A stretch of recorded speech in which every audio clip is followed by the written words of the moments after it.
नमस्कार दोस्तों, मैं आपका अपने चैनल एचपीएस स्टडीज़ में स्वागत करता हूं। इस वीडियो में आपके लिए रेलवे एनटीपीसी के जो प्रीवियस ईयर पेपर्स हैं उनको एनालाइज कर रहा हूं। यहां पर हर क्वेश्चन को हम डिटेल में पढ़ेंगे और अगर आप इस चैनल पर पहली बार आए हो तो आपसे अनुरोध है चैनल को सब्सक्राइब कर लीजिएगा। वीडियो अच्छी लगे तो वीडियो लाइक करके ज़रूर जाइएगा। चलिए स्टार्ट करते हैं। पहला क्वेश्चन, पहले क्वेश्चन की बात करते हैं। The chemical formula of lime water. तो लाइम वाटर का केमिकल फार्मूला क्या होता है? लाइम वाटर को ही स्लैग्ड वाटर भी कहा जाता है। ये भी बात आपको ध्यान रखनी है, मतलब चूने का पानी। कैसे बनता है? कैल्शियम ऑक्साइड से जब पानी रिएक्ट करेगा तो क्या हो जाएगा?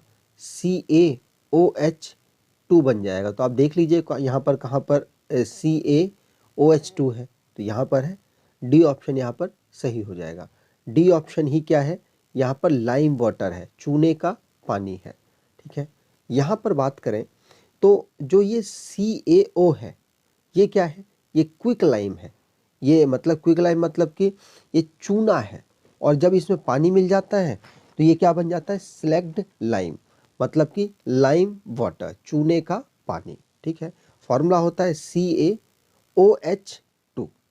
ठीक, चलिए आगे बात करें। अगला क्वेश्चन है, who is the present Secretary General of United Nation Organisation. तो मैं आपको बता दूं, यूनाइटेड नेशन ऑर्गेनाइजेशन के मतलब यूएन के जो इस समय पर सेक्रेटरी जनरल है वो एंटोनियो गुटेरस है, जो कि पुर्तगाल से बिलोंग करते हैं। 9वें नंबर के हैं। आपको ये बात भी इनकी याद रखनी है। ठीक है, चलिए आगे बात करें।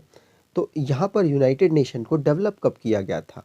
तो 24 अक्टूबर 1945 को इसे डेवलप किया गया था। इसका हेडक्वार्टर न्यूयॉर्क में है।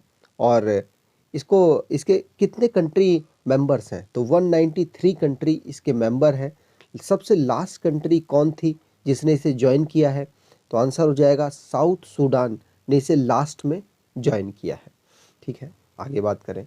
अगला क्वेश्चन है, द इंडियन नेशनल कांग्रेस, मतलब यहाँ कांग्रेस की बात की जा रही है, was formed by the dash in 1885। तो इसको कब फाउंड किया गया था और किसके द्वारा फाउंड किया गया था? तो आंसर यहाँ पर हो जाएगा A.O. ह्यूम के द्वारा इसको फाउंड किया गया था। ठीक है, तो यहाँ पर सी ऑप्शन सही हो जाएगा। ये माफ़ कीजिएगा, ये नहीं आंसर, यहाँ पर सी ऑप्शन ये बिल्कुल सही है, क्योंकि उन्हीं के द्वारा इनको 1885 में फाउंड किया गया था। और जो ये WC बनर्जी लगे हुए हैं, इन्होंने पहली बार प्रेसिडेंसी की थी। यह आंसर सही नहीं है, यहाँ पर सी ऑप्शन बिल्कुल सही है। ठीक है, जब पहली बार इसकी प्रेसिडेंसी की गई थी वो की गई थी WC बनर्जी के द्वारा, वोमेश चंद्र बनर्जी के द्वारा, बॉम्बे में जब इसका सेशन हुआ था उसमें। उसके बाद अगला सेशन हुआ 86 में कलकत्ता में, जिसमें दादा भाई नौरोजी जिन्होंने प्रेसिडेंसी की थी कांग्रेस की। अगली है 1887 में मद्रास में हुई थी, और बदरुद्दीन तैयब जी जो कि पहले मुस्लिम बने थे जिन्होंने इसकी प्रेसिडेंसी की थी।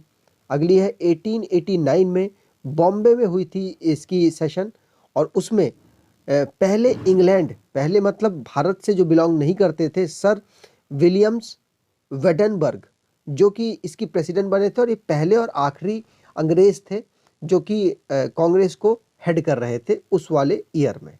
ठीक है, चलिए आगे बात करें।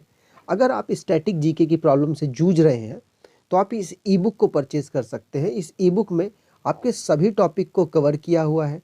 यहाँ पर ऑलमोस्ट रेलवे SSC के जितने भी एग्ज़ाम्स हैं जहाँ पर स्टैटिक जीके पूछा जा रहा है, आप इसको लेकर आप अपनी प्रॉब्लम को सॉर्ट आउट कर सकते हैं। कोई प्रॉब्लम हो तो आप इस मेल पर आप मेल कर दीजिए, आपकी प्रॉब्लम सॉर्ट आउट कर दी जाएगी। लिंक आपको डिस्क्रिप्शन बॉक्स में दे रखा है। आगे बात करें। अगला क्वेश्चन है, lichen is the combination of. तो लाइकेन किसका कॉम्बिनेशन है? तो आंसर यहाँ पर हो जाएगा एल्गी और फंगस।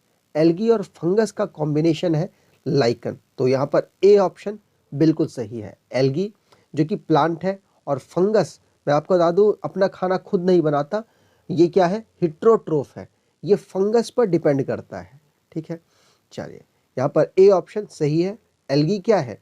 एल्गी और फंगस क्या है? ये मिलकर लाइकेन बनाते हैं। ठीक है, चलिए आगे बात करें। अगला क्वेश्चन है, हु डिस्कवर्ड सेल इन 1665? तो 1665 में सेल को किसने डेवलप किया था? तो आंसर यहाँ पर हो जाएगा रॉबर्ट हुक ने, जिन्होंने डेड सेल को डिस्कवर किया था, मतलब प्लांट की कॉर्क से सेल को डिस्कवर किया था सिंपल माइक्रोस्कोप का यूज करके। ठीक है, ये आपको बात ध्यान रखनी है, आपसे एग्जाम में पूछी जा सकती है कि वो डेड सेल थी कि लिविंग सेल थी, तो आप बता पाएंगे कि ये डेड सेल थी जिनको रॉबर्ट हुक ने डिस्कवर किया था। ठीक है, चलिए आगे बात करें।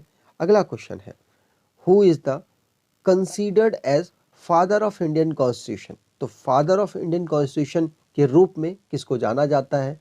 तो आंसर यहाँ पर हो जाएगा BR अम्बेडकर। भीमराव अंबेडकर को फादर ऑफ इंडियन कॉन्स्टिट्यूशन के नाम के रूप में जाना जाता है।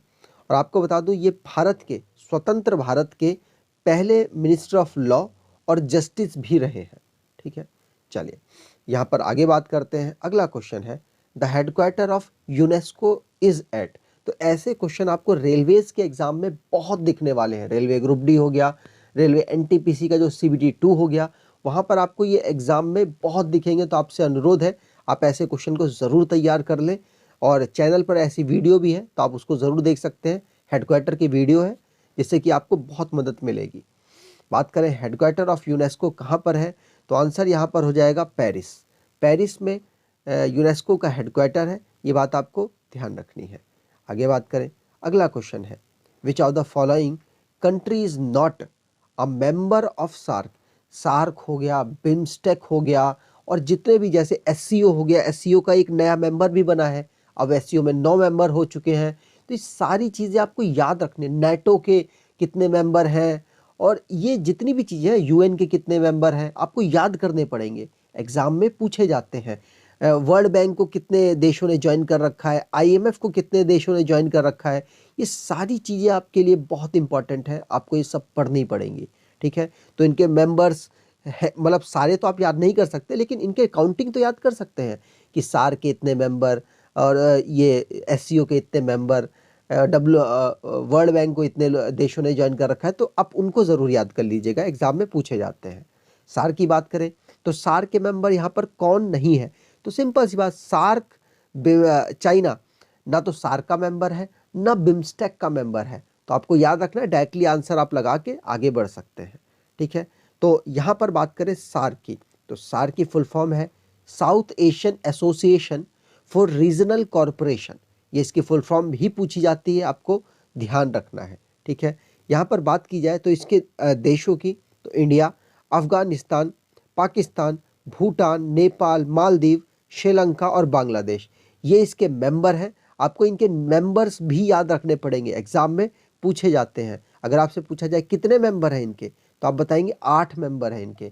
अगर आपसे पूछा जाए बिम्स्टेक, जो कि इसी के जैसा एक ग्रुप है, जो कि बे ऑफ बंगाल के आसपास के जो देश हैं उनसे कनेक्टेड है, तो मैं आपको बता दूं उसमें कितने मेंबर हैं, तो 7 मेंबर आपको वहाँ बताना है। ठीक है, अगला क्वेश्चन है, which one of the following is computer high level programming language? तो कंप्यूटर की हाई लेवल प्रोग्रामिंग लैंग्वेज क्या होती है? देखिए, लो लेवल लैंग्वेज वो लैंग्वेज होती है जो हम नहीं पढ़ सकते। कंप्यूटर तो पढ़ सकता है, मशीन तो पढ़ सकती है, लेकिन हम नहीं पढ़ सकते। लेकिन हाई लेवल लैंग्वेज वो होती है जिसको हम अंडरस्टैंड कर सकते हैं। तो यहाँ पर बोला जा रहा है ऐसी कौन सी लैंग्वेज है जो कंप्यूटर की हाई लेवल लैंग्वेज है? नीचे कोबोल, बिल्कुल ये हाई लेवल लैंग्वेज है, पास्कल हाई लेवल लैंग्वेज है, और बेसिक भी हाई लेवल लैंग्वेज है। तो यहाँ पर डी ऑप्शन बिल्कुल सही हो जाएगा। ये बात आपको ध्यान रखनी है, तीनों यहाँ पर जो ऑप्शन दे रखे हैं ये तीनों ही हाई लेवल लैंग्वेज है। ठीक है, तो ये क्वेश्चन पूछा गया था, आपको ध्यान रखना है, रिपीट भी कर सकता है। मैंने ऑलमोस्ट सारी यहाँ पर जो हाई लेवल लैंग्वेजेस हैं उनको लिख दिया है, जैसे कोबोल हो गया, पास्कल हो गया, बेसिक, फोर्ट्रान, एल्गो। एल्गोल मतलब कि जब आप छोटी छोटी एल्गोरिथम लिखते हैं, छोटी छोटी प्रॉब्लम को सॉल्व करते हैं, उसकी बात की जा रही है। प्रोलॉग, जावा, पाइथन, विजुअल बेसिस, सी और C++। तो ये इसकी हाई लेवल लैंग्वेज है जिसको ह्यूमन स्टडी कर सकता है। ठीक है, आगे बात करें। The Jataka tales are associated with which of the following sector? मतलब इनमें से किस सेक्टर से बिलोंग करती है जटाका टेल?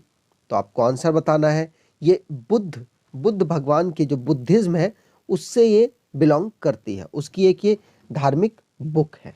ठीक है, चलिए आगे बात करें।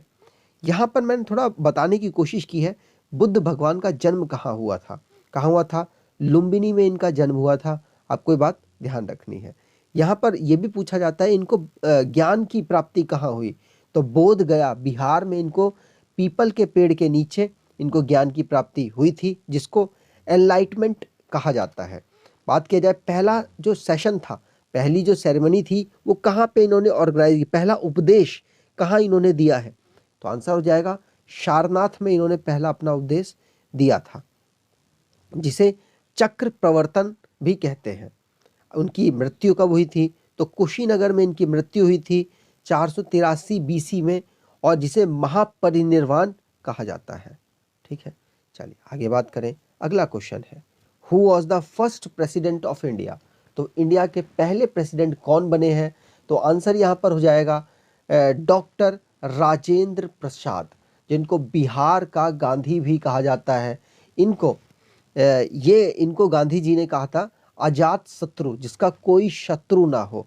तो अजात शत्रु के नाम से भी संबोधित किया था महात्मा गांधी जी ने इनको, और ये भारत के पहले प्रेसिडेंट बने थे। ठीक है, चलिए आगे बात करें। यहाँ पर बात की जाए तो भारत के जो प्रेसिडेंट हैं वो फर्स्ट सिटीजन ऑफ इंडिया होते हैं, मतलब भारत के पहले नागरिक होते हैं।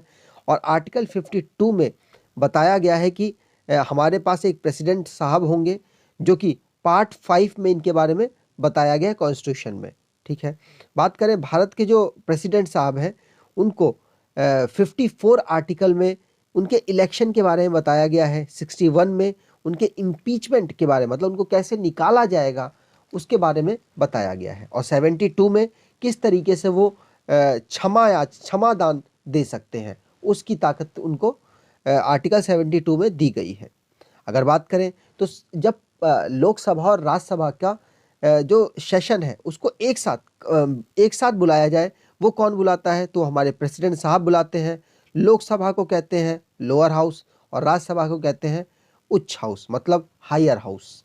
ठीक है, आगे बात करें। अगला क्वेश्चन है world environment day is celebrated on? तो वर्ल्ड एनवायरनमेंट डे सेलिब्रेट किया जाता है 5 जून को। आपको ये बात ध्यान रखनी है। ठीक है, अगर बात की जाए 21 मई को कौन सा डे सेलिब्रेट किया जाता है? तो एंटी टेररिज्म डे सेलिब्रेट होता है। और 14 नवंबर को चिल्ड्रन डे, जो जवाहरलाल नेहरू जी बच्चों को बहुत प्यार करते थे, उनके जन्म दिवस पर चिल्ड्रन डे सेलिब्रेट होता है 14 नवंबर को। ठीक है, आगे बात करें तो अगला क्वेश्चन है Gita Govinda is written by which of the following Indian poet? तो किसके द्वारा गीत गोविंद या फिर गीता गोविंदा लिखी गई है?